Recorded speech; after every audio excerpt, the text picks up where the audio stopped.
All right, I think we have just about everybody on that is going to log on. Good evening with the Weather Service down in Morehead City. Appreciate you joining us this evening. You should be receiving a full slide deck in your email box pretty much any minute now. So we've been working hard on that this evening. Some of the bigger changes with the 5 o'clock update from the Hurricane Center.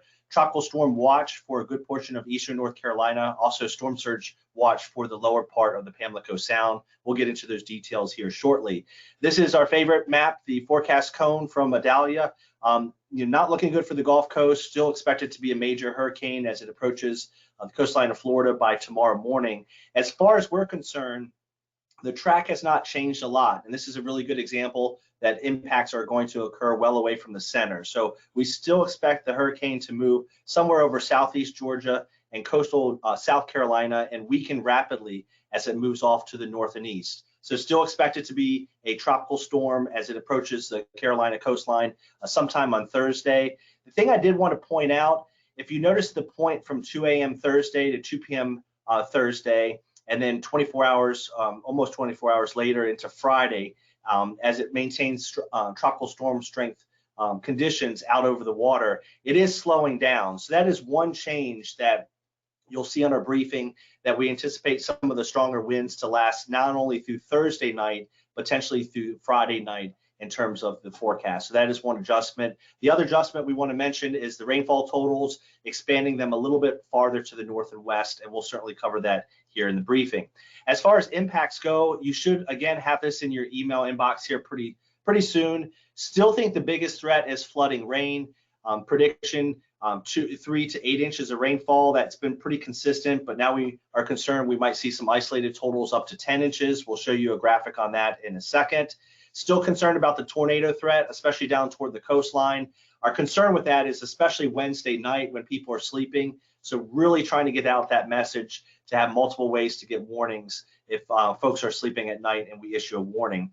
And then the other addition is storm surge, really refining our confidence on that for the lower part of the Pamlico Sound, especially places like down East Carteret County, up the Neuse, Pamlico, and Pungo rivers. And we've got a special graphic here in a minute to show you those highlights. As far as wind, we do not expect major impacts from wind. I know we have a tropical storm watch for parts of our area, scattered power outages, but we're talking 40, 50 mile per hour winds, something we can handle. The thing I do want to point out about that is notice the timing. Starting a little bit later, Thursday morning, probably peaking Thursday evening and Thursday night, but then lasting through all of Friday. In fact, even as Idalia moves out to sea, there's a strong area of high pressure to the north. We're going to have persistent strong winds right into Saturday morning. Maybe not tropical storm force that long, but please keep that in mind when you combine that with the king tides and that persistent northeast wind.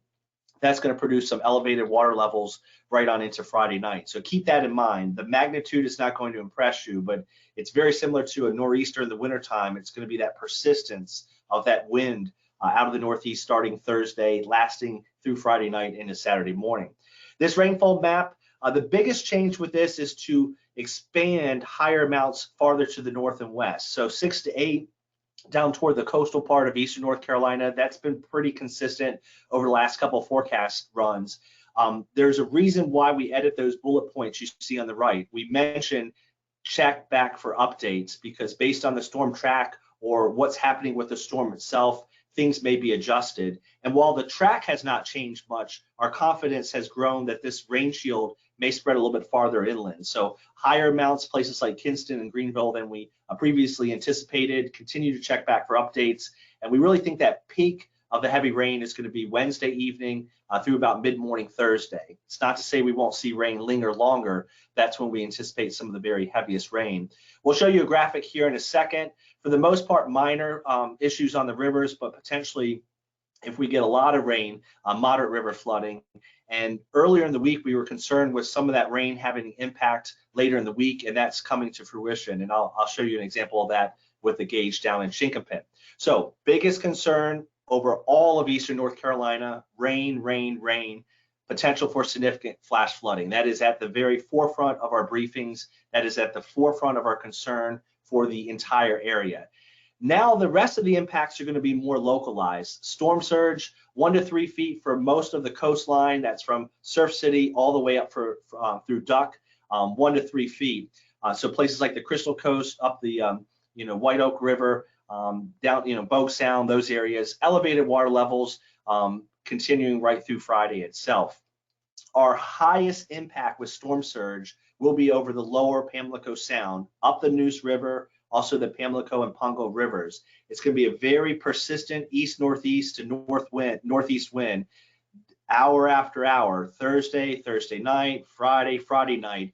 So this is where we're especially concerned. And again, it's going to be a persistent wind, so those elevated water levels are going to remain right into Saturday morning. We think the highest impact will be in the yellow shaded area, 2 to 4 feet above normally dry ground. So that could produce some inundation in low-lying areas, also some issues with damages to docks and marinas. The blue shaded areas, still an impact, but we expect that to be much more localized.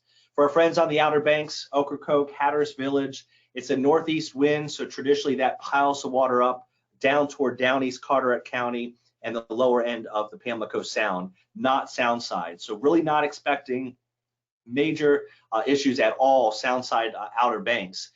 Ocean side, a little different story, especially from Cape Hatteras up through Duck. Persistent northeast wind. We've got the king tides. We had some potential dune erosion with distant Hurricane Franklin.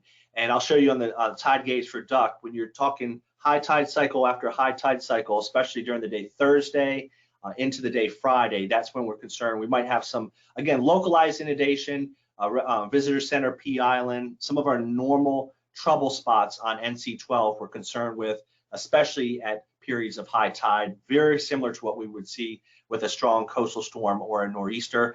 This could produce some moderate beach erosion, again, at those periods of high tide. We hope those storm surge graphics really highlighted it for you. We try to hand draw those to match up with what we're thinking from the Hurricane Center, so that's something you can share with your community, and we'll make it more localized so that you can see the impact across eastern North Carolina. So rain for our major threat. Storm surge is our next threat. Our third most impactful threat will be tornadoes, especially in that orange shaded area. Keep in mind, this is as the first bands of Idalia move on shore. So even though the center may not move up toward us until later in the day on Thursday, this is anytime Wednesday afternoon through Thursday, people should have multiple ways to get warnings.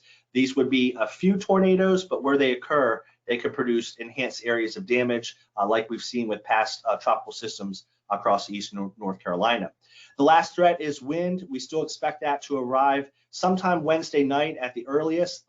This has slowed down a little bit later Wednesday night instead of a Wednesday evening, and this means that the tropical storm force winds are most likely on Thursday, probably peak winds for most of us midday Thursday through very early Friday morning. So this has slowed down a little bit.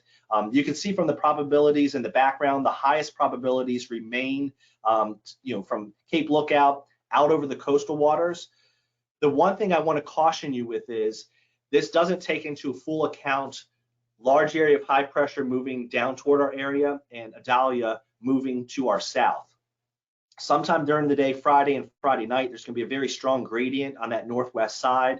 So really want to stress that those northeast winds, while they may diminish some during the day Friday and Friday night, they will remain elevated right on into Saturday morning. So keep that in mind. We're not talking just a short window of winds. It's going to be quite persistent. What are we talking in terms of wind gust? Generally speaking, not a big deal for most of eastern North Carolina. 30 to 40 mile per hour winds, we can handle this. Down toward the coast, especially the Outer Banks, we can also handle this as well, 40 to 50 mile per hour winds. Can't stress it enough that the magnitude doesn't jump off the screen, but it's going to be that persistence combined with the king tides, combined with potential dune erosion from Hurricane Franklin.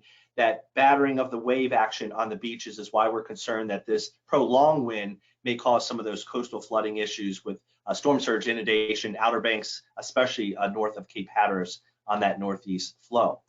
We've mentioned this a lot. We don't want to let our guard down with this. This is probably peaking this evening into the day tomorrow, but we're still seeing swell from Franklin. We really really appreciate you getting this message out into the community. It's a hard message to give because we're talking about a storm that's hundreds of miles away, and then we're talking about one that's approaching us. So it's been a messaging challenge, and we appreciate all your help with that. So some key takeaways if you're just joining us, then I'm going to hop out and show you a couple quick specifics before I turn it over to you for questions.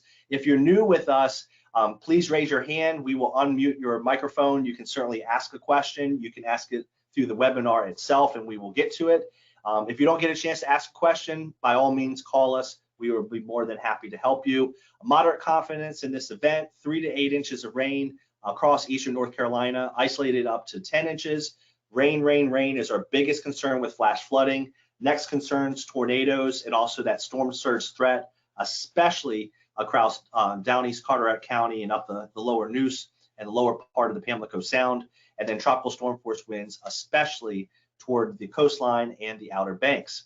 So as far as what's coming up, our next briefing will be by 9 a.m. tomorrow, and that will also be our next webinar. You all should have received this information. We will do this again at 6 o'clock on Wednesday evening, and then we will wrap it up with hopefully our last one on Thursday morning at 11:30. So now I'm going to turn it over to you for questions. While you gather those questions, I did want to hop out and show you a little bit on the flood threat from a gauge perspective. Can't recommend our website enough, weather.gov/Morehead City.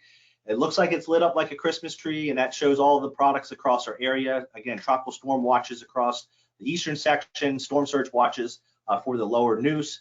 Lots of information. Please use that hourly weather graph and the point and click to find your hourly information. If you don't know what I'm talking about, just reach out to me. The other nice thing on the website are the river gauges. I'm going to show you the two extremes. I'm going to pick on Brian and my friends down in Duplin County. We're going to go to Chinkapin. One impact from that heavy rain over the last couple of days is some of our rivers have gone up quite substantially. So for the Northeast Cape Fear River at Chinkapin, went from 2 feet up to 10 feet now. So it's already much higher. It doesn't have as much capacity for these heavy rains. So based on that and based on the current rainfall production, predicting minor flood stage sometime Friday evening.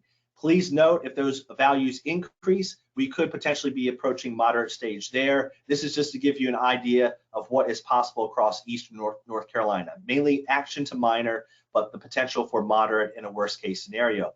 At the other end of the spectrum is the coast. Up toward Duck, this is a good gauge to show potential impacts along the Outer Banks. And the point of this is just to show you we already have high water levels due to the king tides. We already have high water levels due to distant Hurricane Franklin. So we're already touching action stage. It's already elevated. But then when you throw on those tropical storm force winds that are closer to home with Idalia, potentially the first concern would be the high tide. It looks like Thursday evening, and then also during the day on Friday, 9 o'clock on Friday itself. So high tide later on Thursday and also during the day Friday. Those would be our two major concerns with ocean overwash potential on the Outer Banks.